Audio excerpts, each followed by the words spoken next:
Salam, salve, assalamualaikum warahmatullahi wabarakatuh. Salam sejahtera dan salam sehat bagi kita semua. Perkenalkan, saya Narita Yuri Adrianingsih. Saya merupakan salah satu dosen pada Universitas Tribuana Kalabahi, tepatnya pada program studi matematika Fakultas Matematika dan Ilmu Pengetahuan Alam. Pada kesempatan ini, saya akan melakukan pernyataan diri dosen unjuk kerja Tridharma Perguruan Tinggi atau PDD UKPT pada bidang pengajaran. Mata kuliah yang saya pilih sebagai unjuk kerja yaitu mata kuliah Statistika Dasar. Adapun bobot mata kuliah ini 3 SKS yang merupakan mata kuliah wajib pada semester 2 dengan jumlah pertemuan adalah 16 kali.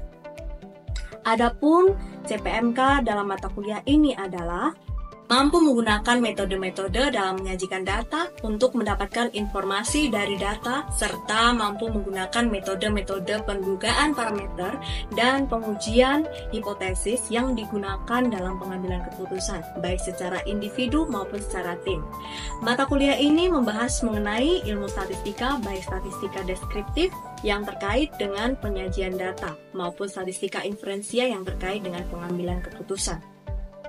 Mata kuliah dasar Statistika Dasar ini meliputi ruang lingkup statistika, penyajian data tabel dan gambar, ukuran pemusatan data, peluang, peubah acak, sebaran diskrit dan kontinu, serta sebaran penarikan contoh, kemudian pendugaan parameter, pengujian hipotesis, dan analisis korelasi dan regresi.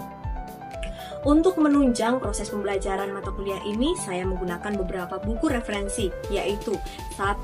Introduction of Statistics karangan Walpole dan diterjemahkan oleh Sumantri. Yang kedua, Book Chapter Statistika dan Analisis Data karangan Novika. Yang ketiga, Statistika Dasar karangan Sukestiarno. Yang keempat, Pengantar Teori Peluang karangan Darwanto dan Dinata. Adapun metode pembelajaran yang saya gunakan adalah presentasi kelompok, diskusi, dan tanya jawab. Asesmen berdasarkan bobot penilaian di mana kehadiran dan keaktifan 20%, tugas 25%, kuis 10%, UTS 20%, UAS 25%. Inilah uraian singkat tentang mata kuliah yang saya ampu.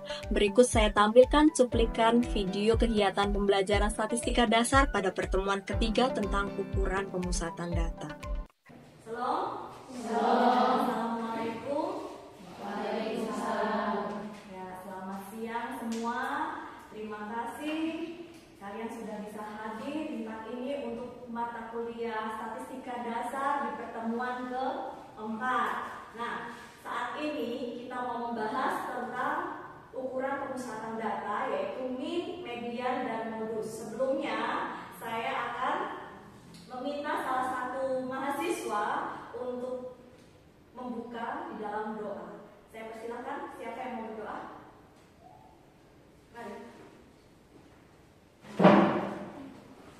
Baik, Ibu dan teman-teman semua, sebelum kita mulai pembelajaran kita pada siang hari ini, mari kita minta tuntunan Tuhan dalam doa. Kita satu dalam doa, kita berdoa.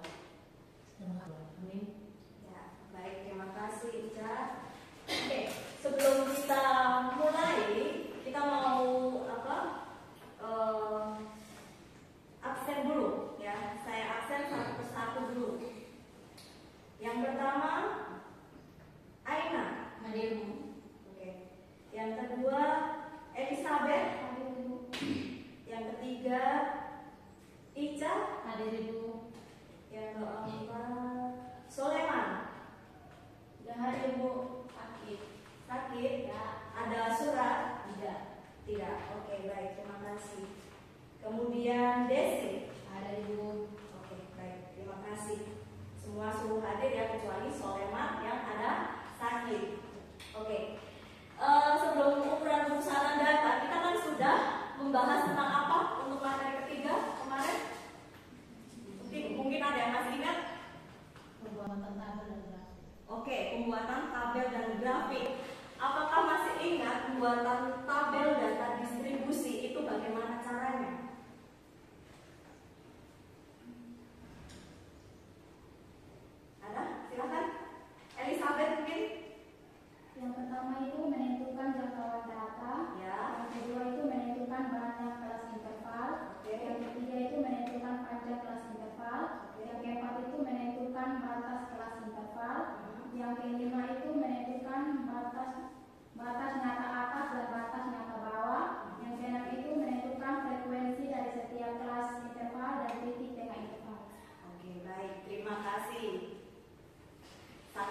benar untuk jawabannya. Kemudian untuk pembuatan grafik, itu grafik apa saja ya waktu kemarin kita bahas itu? Ayo, masih ingat atau tidak? Ica?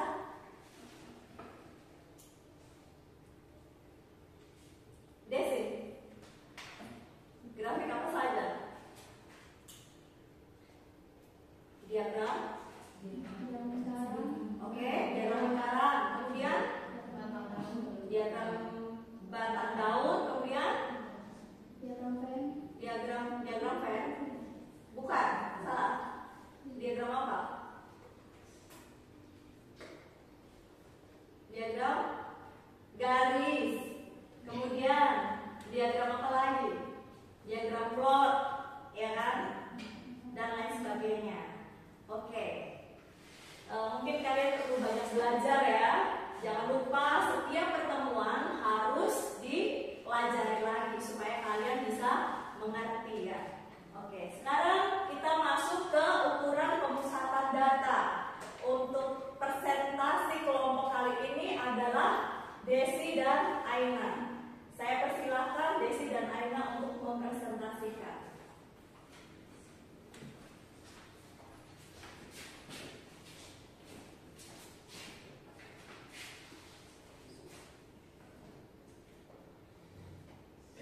Selamat pagi untuk kita semua.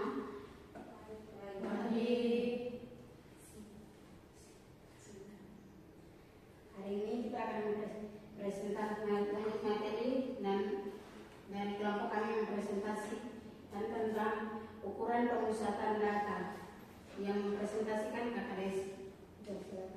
Baik, terima kasih. Selamat pagi selamat siang teman-teman.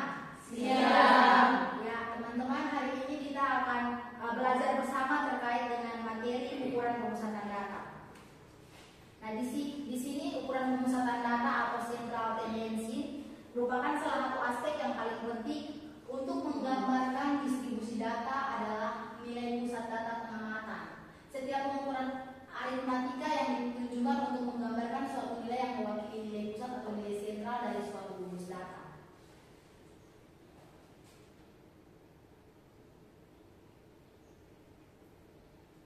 Nah, yang berikut yang termasuk dengan ukuran pemusatan data dan letak data yaitu ada rata-rata hitung, ada median, ada modus, ada rata-rata ukur, ada rata-rata harmonis.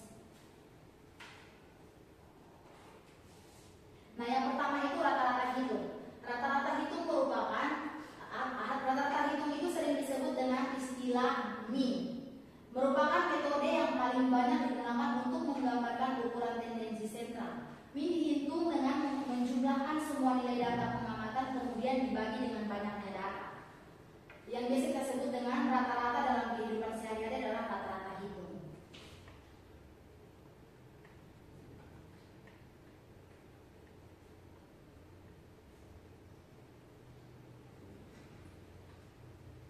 Nah, yang pertama itu rata-rata hitung. Rata-rata hitung itu rata-rata hitung populasi itu dinyatakan dengan lambang new. Jadi yang lambang itu merupakan lambang new, sedangkan rata-rata hitung sampel itu biasa dinyatakan dengan X bar. X bar yang seperti ini dan ini adalah new. Jadi untuk new itu sendiri dilambangkan dan dinyatakan dengan populasi, dan X bar itu dilambangkan dengan sampel itu dilambangkan dengan X bar. Nah, tergantung dengan lambang yang digunakan untuk menyatakan sebuah variabel yang sedang dicari rata-ratanya.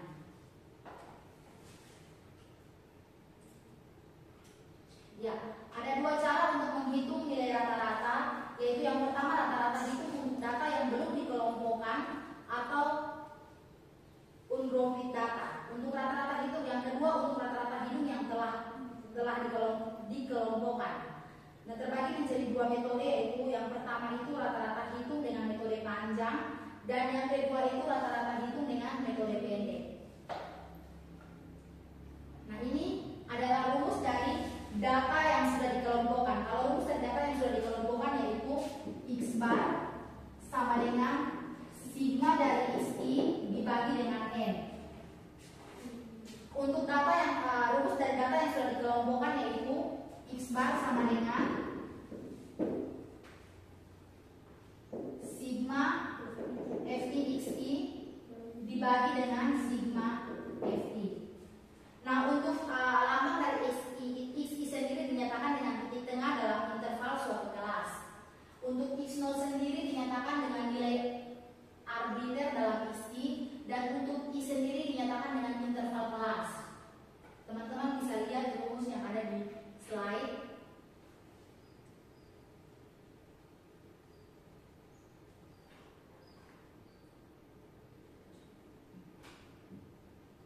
Nah, ini merupakan contoh soal dari rata-rata hitung, yaitu nilai ulangan statistika 5 mahasiswa akuntansi kelas C adalah 8, 5, 7, 10, dan 5. Diminta untuk menentukan nilai rata-rata dari nilai 5 mahasiswa akuntansi kelas C tersebut. Nah, ini ada data nilai mahasiswa dari 6 orang, dari 5 orang. Ini adalah contoh soalnya dengan cara pengerjaannya atau pembahasannya sebagai berikut. Untuk data sendiri ada 8, 5, 7, 10, dan 5. N itu dinyatakan dengan banyaknya data. Jadi banyaknya data yang didapat itu ada 5 orang mahasiswa. Untuk sigma X itu dinyatakan dengan jumlah data. Jadi jumlah data dari 5 mahasiswa itu dijumlahkan ada 35. Nah, ditanya itu rata-rata atau X-barnya. Sehingga cara pengerjaannya yaitu X-bar sama dengan sigma XI dibagi dengan N. Jadi untuk sigma XI-nya itu ada 35, jumlahnya ada 35, dibagi dengan banyaknya mahasiswa yaitu ada 5 orang. Jadi hasilnya 7. Itu adalah cara kerja dari rata-rata hitung yang bisa teman-teman lihat di slide yang ada.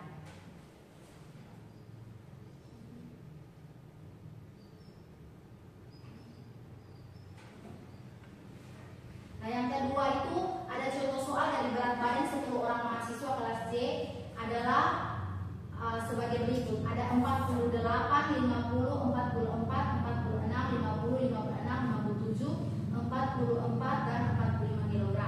Jika berat badan rata-rata ke 10 mahasiswa tersebut 50 kg, nilai yang benar untuk Z adalah, jadi untuk satu orangnya belum diketahui, kita diminta untuk mencari yang belum diketahui tersebut. Nah, itu cara kerjanya. Sigma XI sama dengan Z ditambah 48 ditambah 50 ditambah 44 ditambah 46 ditambah dengan 50 ditambah dengan 56 tambah 57 tambah 44 ditambah dengan 45 sama dengan Z ditambah 440. Nah, untuk sigma XI-nya Z ditambah 440. Di sini kita mau mencari X-bar atau rata-rata hitung, di mana X-bar sama dengan sigma XI dibagi dengan N. Nah, yaitu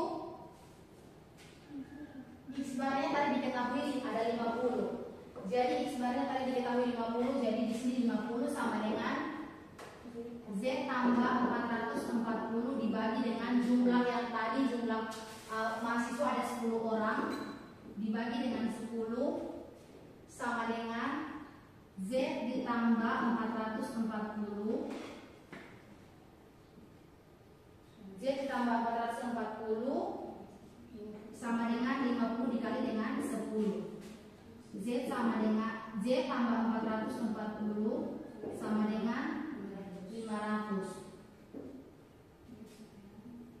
Z sama dengan 500 dikurangi dengan 440, Z sama dengan 60. Jadi untuk berat badan dari satu orang mahasiswa yang tadi dinyatakan dengan Z itu dia punya berat badannya ada 60 kg. Jadi itu adalah hasil nilai Z yang sudah kita dapatkan. Yang kedua untuk median untuk data kelompok, di mana median sama dengan L0 ditambah C dikali dengan N dibagi 2 kurang F dibagi dengan F. di mana L0 itu adalah batas bawah kelas median. Untuk F sendiri merupakan jumlah frekuensi semua kelas sebelum kelas yang mengandung median, dan untuk F kecil itu merupakan frekuensi kelas median.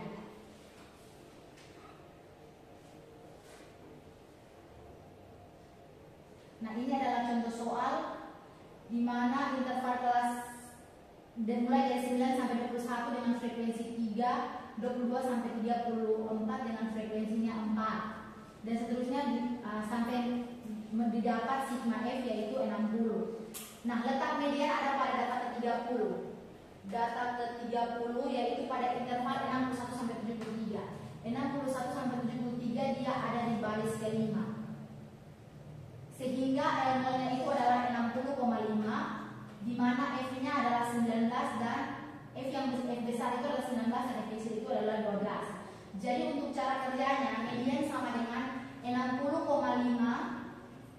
L0 ditambah dengan 13 dikali dengan 60 bagi 2 kurang 19 dibagi 12. Hasilnya adalah 72,42.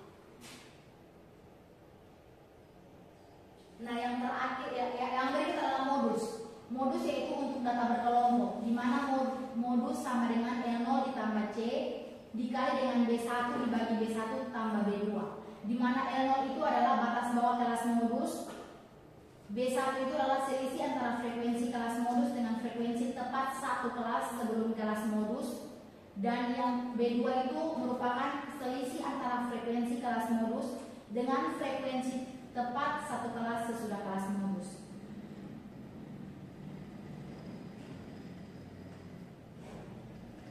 Nah, ini adalah contoh soal. Data yang paling sering muncul adalah pada interval 74 sampai 86. 74 sampai 86 dia ada pada baris ke-6. Teman-teman bisa lihat. Sehingga di mana L0-nya adalah 73,5. B1-nya adalah 23 dikurang dengan 12 hasilnya 11.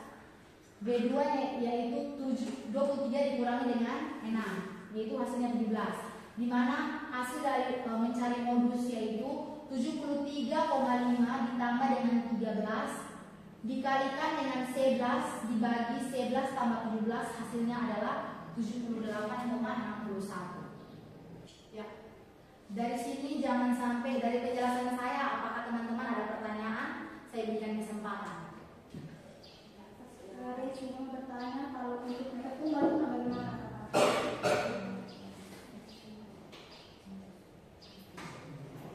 Data tunggal yang apa? Modus atau median atau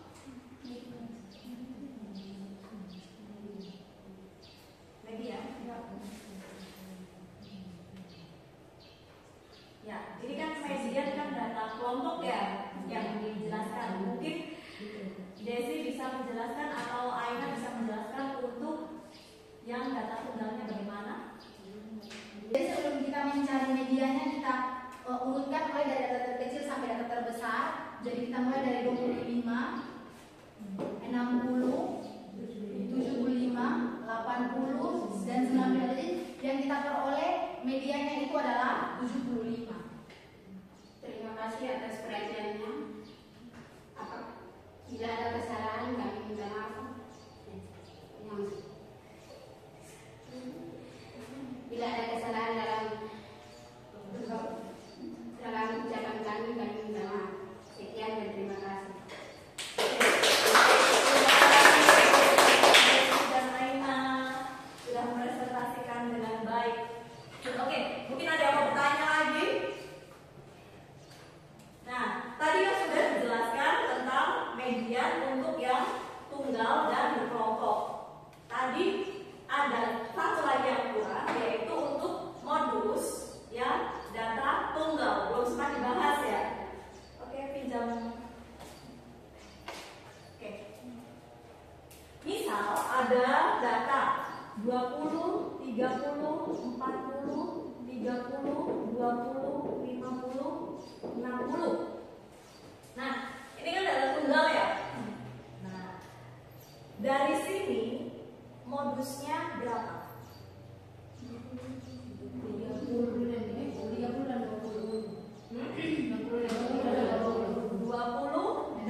kita semua.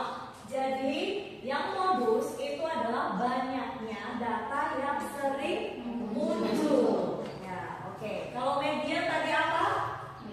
Nilai tengah. Jadi pertama itu diurutkan dari kecil dulu sampai besar, baru diambil nilai tengah. Kalau misalkan dia jumlahnya banyaknya data ada genap, berarti nanti diambil bagian tengahnya kemudian dibagi 2 seperti yang dijelaskan oleh Desi tadi. Tapi kalau misalkan datanya ada ganjil, berarti langsung saja diambil nilai tengahnya. Jadi diurutkan dulu baru diambil nilai tengahnya. Begitu. Oke, mungkin ada pertanyaan lagi yang lain? Sudah tidak ada ya? Oke. Saya berikan kalian tugas. Mungkin kalian nanti bisa mengerjakan di rumah ya, supaya kalian bisa mengerti.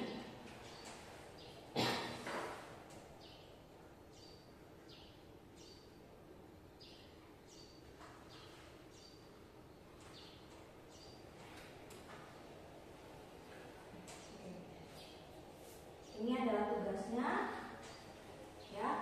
Nanti saya share di grup supaya kalian bisa langsung mengerjakan, dan kemudian minggu depan dikumpulkan ya sebagai nilai untuk tugas kalian individu ya. Oke, mungkin itu saja untuk pertemuan hari ini, dan pertemuan minggu depan kita akan membahas lanjutan dari ukuran pemesanan data, yaitu tentang standar deviasi, varians, dan lain sebagainya ya. Oke. Jangan lupa apa yang dipelajari hari ini kalian pelajari di rumah, kalian banyak latihan supaya kalian bisa ya. Terima kasih. Mungkin salah satu pimpin untuk berdoa. Silakan. Aina.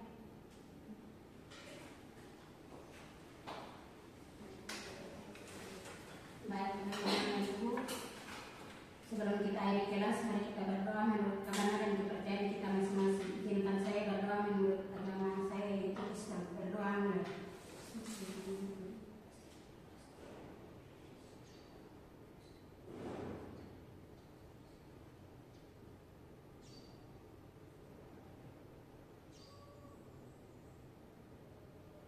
berdoa selesai. Baik, terima kasih Aina. Terima kasih yang sudah berkesempatan untuk hadir di perkuliahan di minggu keempat ini. Jangan lupa minggu depan kalian saya tagih tugas untuk yang tugas rumah punya, dan sampai jumpa minggu depan. Terima kasih. Shalom. Assalamualaikum warahmatullahi wabarakatuh. Salam sehat untuk kita semua. Demikianlah deskripsi singkat serta cuplikan proses pembelajaran statistika dasar. Semoga dapat memberikan gambaran yang saya laksanakan di Prodi Matematika Universitas Tribuana Kalabahi. Saya mengucapkan terima kasih kepada pihak yang telah membantu dalam proses kegiatan ini, dan maaf atas segala kekurangan saya. Salam, salve, assalamualaikum warahmatullahi wabarakatuh.